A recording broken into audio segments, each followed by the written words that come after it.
Halo, perkenalkan nama saya Restu Fidanto dari jurusan Business Creation angkatan 2024 dari kelas LE10. Di sini saya akan menjelaskan yang pertama materi Creativity and Place dan yang kedua saya akan menjelaskan bagaimana Creativity and Place dalam mengimplementasikan di dalam sebuah perusahaan. Saya akan menjelaskan melalui PowerPoint. Berikut penjelasan saya mengenai materi Creativity and Place. Creativity and Place. Apa itu berpikir secara kreatif?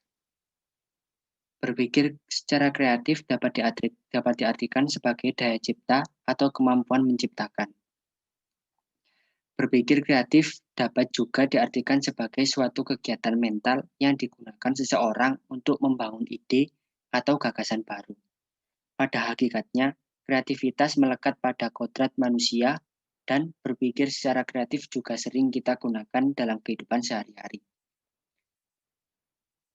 Dalam PPT, berpikir kreatif tidak semata hanya berpikir tentang teori, tapi berpikir secara kreatif di mana kita mampu menerapkan pemikiran secara nyata. Selanjutnya, creativity and place. Kreativitas dan lingkungan saling berhubungan. Lingkungan sangat mempengaruhi berpikir secara kreatif. Creativity and place merupakan suatu keterampilan berpikir kreatif dan motivasi intrinsik dan ekstrinsik. Pemikiran kreatif dapat berpengaruh pada lingkungan fisik dan organisasi. Berpikir secara kreatif saling berhubungan dengan lingkungan di sekitar kita. Lingkungan yang produktif tentunya akan mendorong kita untuk berpikir secara kreatif. Maka dari itu, kreatif dan lingkungan bisa dikatakan saling berhubungan satu sama lain. Selanjutnya, bagaimana peran creativity and place dalam bisnis? Dalam sebuah perusahaan, tempat dan lingkungan akan sangat mendorong kreativitas karyawan untuk menyampaikan ide-ide kreatif mereka, seperti adanya bentuk fisik perusahaan pada desain interior yang menarik juga akan berdampak positif bagi karyawan. Tidak hanya karena bentuk fisik saja, namun jika di dalam perusahaan masing-masing anggota yang produktif juga akan mendorong kreativitas kerja. Jadi, kreativitas dalam menjalankan bisnis juga dipengaruhi oleh lingkungan di perusahaan tersebut, baik untuk pemilik perusahaan maupun karyawan. Jika mereka saling support dan produktif, juga akan mendorong kreativitas di dalam perusahaan atau bisnis tersebut. Slide selanjutnya, hal-hal yang dapat mendorong kreativitas di dalam organisasi atau perusahaan. Ada 4 hal yang dapat mendorong kreativitas dalam organisasi. Yang pertama, motivasi kelompok kerja. Yang kedua, sumber daya yang memadai. Yang ketiga, memiliki satu tujuan yang jelas. Dan yang keempat, kebebasan dan tantangan.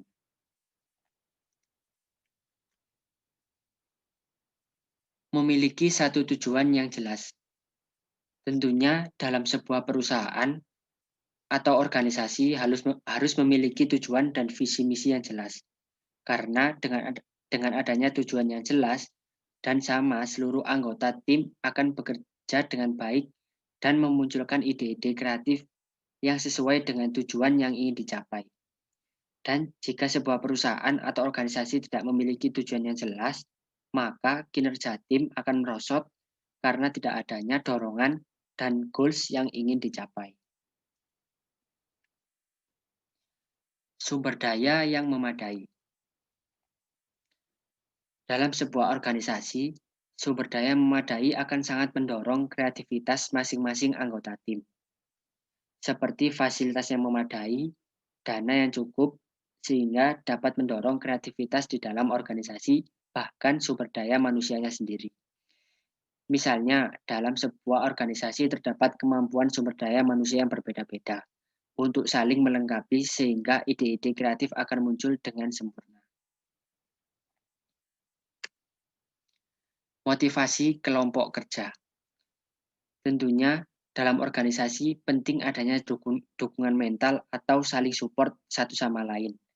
Untuk memunculkan ide-ide yang kreatif, tentunya dalam diri harus memiliki kepercayaan diri.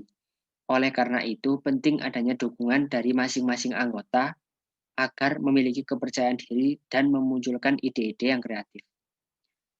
Dalam organisasi, dalam organisasi yang baik dan maju tentunya akan saling menghargai ide yang dikemukakan oleh setiap anggota dengan tidak saling menjatuhkan atau menganggap bahwa ide orang lain itu buruk.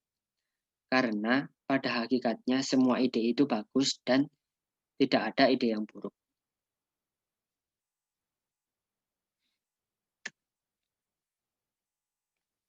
Slide terakhir yaitu kebebasan dan tantangan.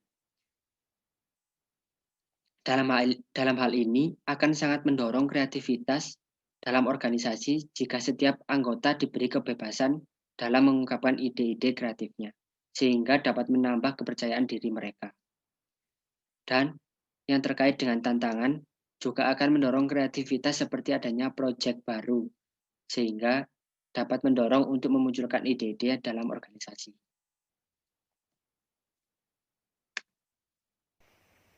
Setelah kita mempelajari materi Creativity and Place, selanjutnya saya akan menjelaskan bagaimana mengimplementasikan materi Creativity and Place di dalam sebuah perusahaan.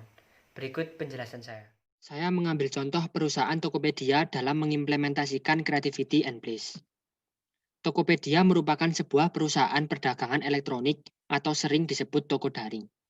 Didirikan pada 6 Februari 2009. CEO dan juga founder dari Tokopedia yaitu William Tanuwijaya. Jumlah karyawan mencapai 4.700 pada tahun 2019. Lalu bagaimana Tokopedia terhadap karyawannya? Pola kerja di perusahaan Tokopedia yaitu setiap karyawan di-push untuk menyelesaikan pekerjaannya dalam sehari dengan pola kerja yang berbeda dan fasilitas yang sangat mendukung.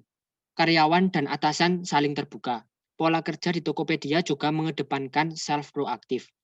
Atasan memberikan kebebasan terhadap bawahan ketika ada ide-ide kreatif yang akan disampaikan. Hal-hal yang menonjol di lingkungan kerja Tokopedia. Nama pekerja di Tokopedia disebut nakama, yang artinya memiliki hubungan layaknya keluarga. Jadi di Tokopedia selalu mengedepankan kekeluargaan terhadap seluruh anggotanya. Dan di Tokopedia juga terdapat program Nakama Academy bagi pekerja yang baru untuk mengenalkan Tokopedia, visi misi Tokopedia, tujuan, dan goals yang ingin dicapai oleh Tokopedia. Berikut beberapa gambar lingkungan kerja di Tokopedia. Creativity and Place di dalam Tokopedia. Dengan adanya fasilitas yang memadai sehingga dapat mendorong kreativitas karyawan di Tokopedia. Organizational encouragement di perusahaan Tokopedia juga sangat baik. Mereka mengedepankan kekeluargaan sehingga masing-masing anggota mendapat dorongan dan percaya diri untuk berpikir secara kreatif. Dengan adanya pola kerja self-proaktif juga memberikan kebebasan terhadap karyawan untuk mengeluarkan ide-ide kreatif. Adanya tantangan yaitu menyelesaikan pekerjaan hanya dalam sehari, tetapi dengan pola kerja yang baik juga mendorong kreativitas di lingkungan kerja perusahaan Tokopedia. Dari kedua materi yang sudah saya jelaskan tadi, saya dapat menarik kesimpulan bahwa kreativitas tidak hanya terdapat dari diri sendiri, namun juga dipengaruhi dari lingkungan di sekitar kita. Di dalam sebuah organisasi ada banyak orang-orang dari budaya yang berbeda, latar belakang yang berbeda, dan perspektif yang berbeda. Dari perbedaan itulah yang membuat adanya bentuk pemikiran baru. Maka kreativitas akan tumbuh seiring dengan berjalannya organisasi atau perusahaan. Di dalam organisasi atau perusahaan sangat dibutuhkan kreativitas untuk mendorong organisasi atau perusahaan yang maju dan dapat bersaing dengan kompetitornya. Dan untuk memunculkan ide-ide yang kreatif di dalam sebuah organisasi tentunya ada banyak faktor pendukung, yaitu lingkungan yang mendukung budaya berpikir kreatif. Artinya lingkungan yang produktif.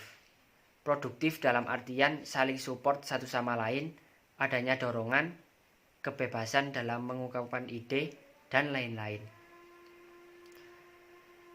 Dengan adanya faktor lingkungan yang produktif tersebut, akan membuat masing-masing anggota memiliki kepercayaan diri dan mudah untuk memunculkan ide-ide yang kreatif. Maka dari itu, lingkungan sangat mempengaruhi kreativitas seseorang. Sekian dari saya. Wassalamualaikum warahmatullahi wabarakatuh.